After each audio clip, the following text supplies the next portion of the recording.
Salve, salve, galera! Muito bom ver vocês aqui de novo acompanhando o canal Futebol e muito mais. Hoje eu tenho mais um vídeo interessante para vocês. Já aproveita para se inscrever, acompanha o vídeo até o final aí, deixa o seu comentário, deixa o seu like, que tem muita coisa boa para a gente debater, sempre tem. Galera, hoje eu vou falar para vocês de como se desenvolveu a aprendizagem esportiva ao longo dos anos. Como que o homem aprendia esporte, como que ele ensinava esporte, quais métodos eram usados, onde ele aprendeu, esse tipo de coisa. Vamos junto? Então vamos lá. O mais importante para a gente entender como funciona o ensino e aprendizagem esportiva é a gente tem que olhar para o corpo humano de todo aprendiz, de toda pessoa, a gente tem que ver esse corpo como um elemento de expressão cultural. Por quê? O que é um elemento de expressão cultural? É aquilo que ele está inserido, é aquilo que ele pratica pelos seus familiares, pelas pessoas que convivem com ele, sua escola, sua vizinhança, esse tipo de coisa. Então sempre que a gente for falar de aprendizagem esportiva, a gente tem que entender o corpo humano dessa maneira, tá? Um elemento de expressão cultural que vai responder de acordo com aquilo que ele está acostumado. Claro, com o tempo ele pode buscar novas aprendizagens, algo além da cultura que ele sempre vivenciou, com certeza, mas ele vai estar inserido em uma nova cultura de aprendizagem mais contínua, certo? Então, ó, só para você ter um exemplo, os primeiros homens que praticaram uma atividade física, uma atividade esportiva, quem são? Quais são as referências? São sempre militares, soldados, guerreiros antigos, mesmo os atletas dos Jogos Olímpicos da era antiga, eles praticavam esportes por quê? Porque estava inserido na cultura deles. Eles guerreavam por quê? Porque estava inserido na cultura deles. Então eles se preparavam para a guerra, eles treinavam para a guerra, para combate, para não morrer, para matar, né? É meio forte, mas tem que falar. Então eles se preparavam para a guerra. Eles treinavam para guerrear. Eles treinavam para vencer uma competição olímpica? Pode ser. Mas não era uma coisa que era ensinada para eles. Era um ambiente natural que eles estavam. Era uma coisa instintiva. O treinamento deles, eles faziam de forma empírica. Quer dizer, se eu fui para uma competição olímpica lá da era antiga, venci, perdi, estou vivo, sobrevivi. O que eu vou fazer para vencer a próxima? Os militares eram da mesma maneira. Se eu fui para a guerra, guerreei, não morri, sobrevivi, o que eu preciso fazer no próximo combate para sobreviver, para me dar melhor do que foi no último? Sempre foi assim, sempre foi de acordo com o seu ambiente cultural. Então, a gente vai olhar para a história do Brasil e vai ver esse tipo de coisa também. É sempre importante a gente entender dessa maneira. Certo? Eu vou falar um pouco mais da história do Brasil porque o acesso a essas informações está mais palpável. A história da África, a história da América do Norte, da Austrália, da Oceania ali, da Ásia, é um pouco mais difícil de você encontrar. Você teria que buscar leis e diretrizes dos países, desses países que eu mencionei, dos outros. Então é um pouco mais escasso esse conteúdo. Então eu vou focar aqui no nosso quintal, beleza? Seguinte, quando os portugueses chegaram aqui, eles já viam os índios com aquelas práticas de dança, rituais ali, caça mesmo, né? Que era uma atividade física, era uma atividade, poderia ser chamado de esporte aquilo. Mas qual é a diferença? A mesma coisa que vale para os gregos, para os chineses, para os guerreiros antigos. Eles não eram instruídos para aquilo. Eles praticavam aquilo por instinto, por cultura, que é o que eu mencionei já no início. Era uma questão cultural deles. Então era uma prática muito natural, era algo muito simples, não havia uma cobrança, digamos assim.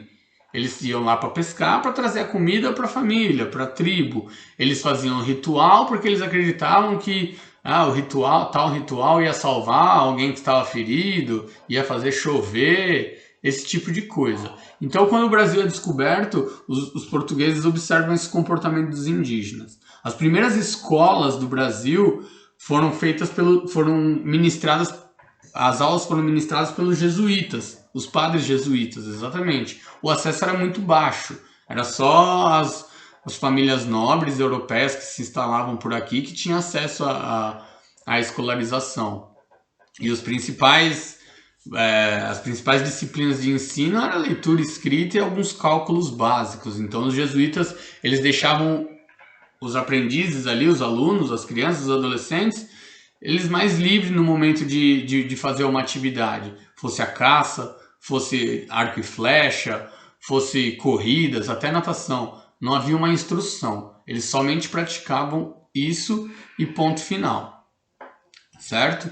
Então essa daí é a primeira etapa do Brasil. A gente vai dividir o Brasil aí em 4 etapas para explicar para vocês. Então o Brasil colônia, ele não havia ainda instrução. Era tudo uma atividade recreacional que não havia cobrança para acerto, erro nem ensino. Era só uma atividade meramente lúdica ali para eles. Fosse ela qual fosse. Arco e flecha, corrida, natação que eu já mencionei. Quando a gente entra na era do Império Brasileiro, lá de Dom Pedro e tal, é onde é instaurada a ginástica nas escolas. Poxa, ginástica, esse é o primeiro nome ali da educação física, né? Ginástica eles falavam, né? E aí, são práticas militares, os professores são militares, eles praticam uma atividade de movimentos conduzidos ali, que aquilo deixaria os alunos melhor preparados para possíveis combates que viriam a acontecer, se precisassem ser convocados para guerras, esse tipo de coisa. Então nessa segunda fase do Brasil, aí, o Brasil Império, a gente vê a rainha Leopoldina, né? Que ela trouxe os seus soldados, a sua guarda pessoal da Europa para cá e colocou alguns deles como professores nas escolas, né? Então eles acabam passando adiante esses métodos de ginástica, de movimentos conduzidos, onde os alunos deveriam apenas copiar o que o professor falava, o que o militar passava. Então ainda não era uma aprendizagem livre, era uma aprendizagem obrigatória, que havia pouquíssimo ou nenhum contexto. O aluno que estava fazendo isso, ele não sabia por que ele estava realizando isso, mas era obrigado a fazer, porque fazia parte ali do currículo escolar.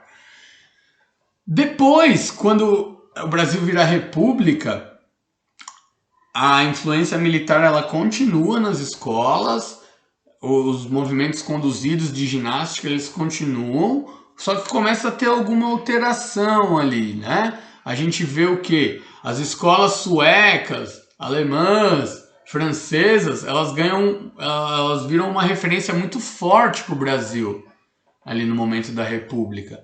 Então já começa a se falar de eugenismo, né? De higienismo, que é o quê? Que é aquele método militar que privilegia os corpos esbeltos, os corpos fortes, os corpos saudáveis, os corpos bonitos, né? O modelo de um homem deveria ser esbelto ali, deveria ser interessante, atrativo. Você olhava para um homem e falava, nossa, né, o popular, que homem. Porque eles tinham que ser exemplos, né? Exemplos de limpeza, exemplos de saúde, exemplos de estarem preparados para eventuais combates. Então nesse momento o Brasil já começa, ainda é uma coisa obrigatória a ser feita para as pessoas que têm acesso à escola, mas ele já tem uma característica um pouco mais diferente. E aí até a Segunda Guerra Mundial, lá, quando passa o período da Segunda Guerra, já está numa ginástica mais calistênica ali, né? Os movimentos mais plásticos, enfim, saltos mais abertos, esse tipo de coisa. Após o período da Segunda Guerra, que a gente entra aí já numa fase contemporânea, que a gente pode dizer assim, óbvio, faz 80 anos, 70 anos, mas é uma fase contemporânea. Para quem já estava falando da época da colônia, né, já é um momento mais breve. Um momento mais próximo do nosso. Então, nesse momento,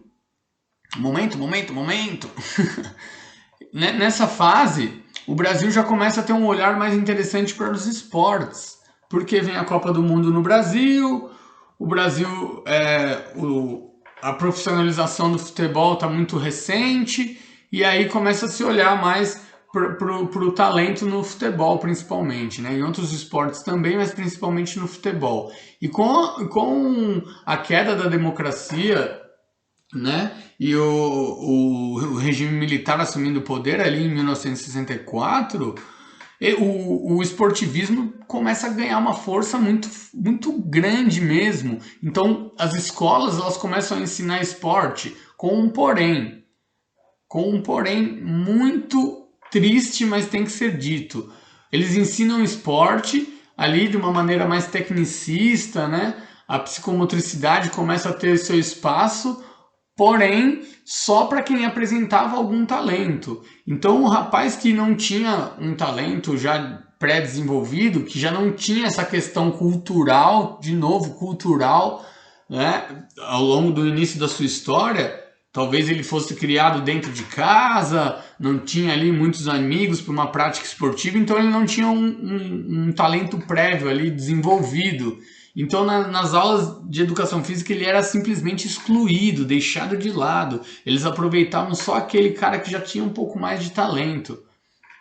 E aí começa a prática esportiva, a ditadura ganha muita força, vem a Copa de 70, o Brasil é campeão, o esporte está em alta, e aí é praticado sempre dessa maneira, de maneira tecnicista, com sistematizada, ali com pequenos jogos algumas vezes, mas que ainda não são os mais adequados, né? E o mais triste de tudo é aquilo que não dá, que eles não dão uma oportunidade igual para todos, né? E aí o momento seguinte é aí os anos 80, que a ditadura já perdeu sua força, tem o movimento das diretas lá e tal, e aí já começa a ter a educação física, a aprendizagem esportiva, ela já começa a dar uma nova oportunidade para os alunos. Porque, embora ela ainda fosse facultativa no período da noite, ali em alguns nos principais colégios, no ano de 1996, a Lei de Diretrizes e Bases do número 9495, se não me engano, ela oportuniza que todos participem das aulas de educação física, né, e tendo o direito assim da aprendizagem. Então a gente já começa a ter uma aprendizagem um pouco mais voltada para as aulas abertas ali. Então o garoto que de menos talento, ele pode participar, ele vai buscar uma referência, ele vai procurar estar inserido numa cultura nova. Isso que é o mais interessante. A gente tem que entender que é muito importante para alguém que está aprendendo aquela prática ter um contexto do porquê ele está fazendo. Né? Antigamente que eu digo assim, já no momento mais recente, ali anos 90, anos 2000, anos 80, os professores de educação física simplesmente falavam, por exemplo, corre 10 voltas em volta da quadra aí. Só que não dava uma explicação. A criança ou o jovem ali, ele estava correndo e não sabia por que ele estava correndo. Ah, chuta essa bola para acertar ali dentro do gol. Não, é um contexto muito pobre, né? E aí nos dias atuais, a educação física ela evoluiu muito. Hoje tem diversas áreas aí e ela propicia que a criança ela não simplesmente pratique uma atividade, mas que ela entenda, que ela saiba o porquê ela está fazendo essa atividade. Então não se trata mais de você saber fazer, né? Você ter a técnica apurada de um arremesso, de um chute, da corrida, do nado, do que seja. Não, se trata de você saber por que você está fazendo o arremesso desse jeito, o chute assim, o nado aqui com o braço mais para lá, correndo com o joelho, né, em tal angulação, esse tipo de coisa. Ficou claro? Então eu gostaria de debater com vocês esse assunto. Deixa aí o seu comentário. manda um direct para mim que eu posso falar